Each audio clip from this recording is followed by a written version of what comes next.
আসসালামু আলাইকুম প্রিয় দর্শক, কেমন আছেন? আশা করছি যে যেখান থেকে ভিডিওটি দেখছেন সবাই ভালো আছেন। আমরাও আলহামদুলিল্লাহ ভালো আছি। তো এই যে দেখতেই পাচ্ছেন আজকে কত মজাদার একটি তরকারি রান্না করেছি।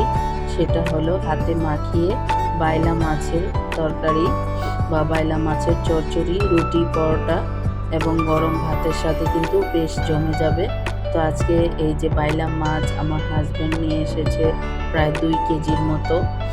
সেই মাছগুলোকে আমি কেটে ধুয়ে নিয়েছি। এই যে একটা বলে নিয়ে মাছ কিছু, তারপর আমি বেশ খানিকটা কাঁচামরিচ, পেঁয়াজ এগুলো দিয়ে দিলাম। এখন একে একে আমি গুঁড়া মশলাগুলো এখানে দিয়ে দিলাম ধনিয়ার গুঁড়ো, স্বাদ মতো মরিচের গুঁড়ো,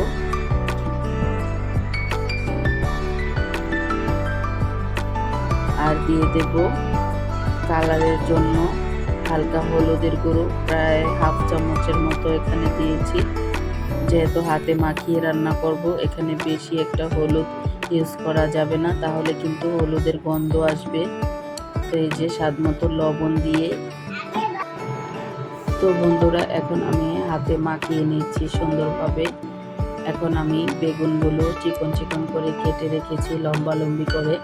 যেহেতু বাইলা মাছটা একটু লম্বা লম্বা, তাই আমি বেগুনগুলোকে লম্বা লম্বি করে কেটে ধুয়ে এখন মাছের সাথে মাখিয়ে নিয়েছি। দেখতেই পাচ্ছেন বন্ধুরা কতটা লোভনীয় দেখাচ্ছে। এই বাইলা মাছ কিন্তু একদমই নরম জাতের মাছ, এগুলোকে বেশি মাখামাখি বা বেশি লাড়াচাড়ি করা যায় না, ভেঙে একদম গুঁড়ো গুঁড়ো হয়ে যায়। তো তার জন্য আমি হালকা হাতে মাছটাকে মাখিয়ে নিয়েছি। এখন আমি চুলায় একটি কড়াই বসিয়ে দেব। কড়াইতে আমি দিয়ে দেব সরিষার তেল। তো বন্ধুরা এই যে সরিষার তেল দিয়ে আমি বেশ খানিকটা পেঁয়াজ দিয়ে দিয়েছি। পেঁয়াজটাকে এখন আমি একটু হালকা লাল করে ভেজে নেব।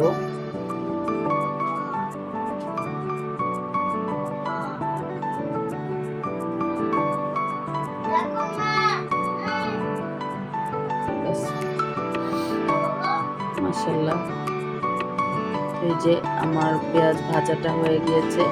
এখন কিন্তু আমি যেগুলো মাখিয়ে রেখেছিলাম সেই মাখানো মাছ এবং সবজি আমি এই তেলের মধ্যে ঢেলে দিয়েছি বন্ধুরা।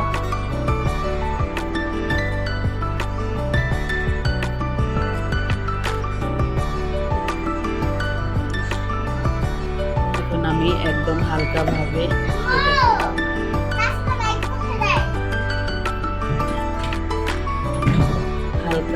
এটাকে নেড়ে ছেড়ে দিচ্ছি।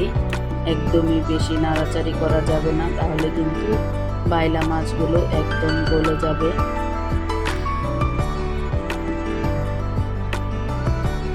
দেখতেই পাচ্ছেন বন্ধুরা আমি কিভাবে এটাকে নাড়াচাড়া করছি। খুব সাবধানে নাড়াচাড়াটা করতে হবে, না হলে কিন্তু তরকারির স্বাদ পাওয়া যাবে না, মাছগুলো একদম গলে গলে যাবে। আমি রান্না করেছি আলহামদুলিল্লাহ, এভাবে কোনো একটা মাছও ভাঙিনি। যতটা সম্ভব আমি চেষ্টা করেছি যেন মাছগুলোকে আস্ত রাখা যায়। তো এখানে একটু ঝোলের পানি দিয়ে দিয়েছি। এখন আমি ঝোলের পানিটা দিয়ে এখন আমি ঢাকনা দিয়ে ঢেকে 5 মিনিটের মতো রান্না করে নেব। ফিরে আসছি রান্নাটা শেষ পর্যায়ে করে। তো এই যে দেখেন বন্ধুরা আমার তরকারিটা কিন্তু অলমোস্ট ডান হয়ে গিয়েছে। এখন আমি বেশ খানিকটা ধনিয়া পাতা এখানে দিয়ে দিচ্ছি। ধনিয়া পাতাটা দেওয়ার সময় এতটা ঘ্রাণ আমার নাকে এসেছে, কি বলবো বন্ধুরা, ঘ্রাণেই মনে হয় যে এক থালা ভাত খাওয়া হয়ে যাবে। এভাবে তরকারি রান্না করলে এত সুন্দর ঘ্রাণ হয়, আপনারা একদিন রান্না করে দেখবেন। তো আমার রান্নাটা অলমোস্ট ডান হয়ে গিয়েছে। ভালো লাগলে ফ্যামিলি এবং ফ্রেন্ডসদের সাথে শেয়ার করবেন। যারা একটি লাইক দিতে ভুলে গিয়েছেন প্লিজ একটি লাইক দিয়ে ভিডিওটি কন্টিনিউ করবেন, আপনাদের কাছে এটাই আমার অনুরোধ।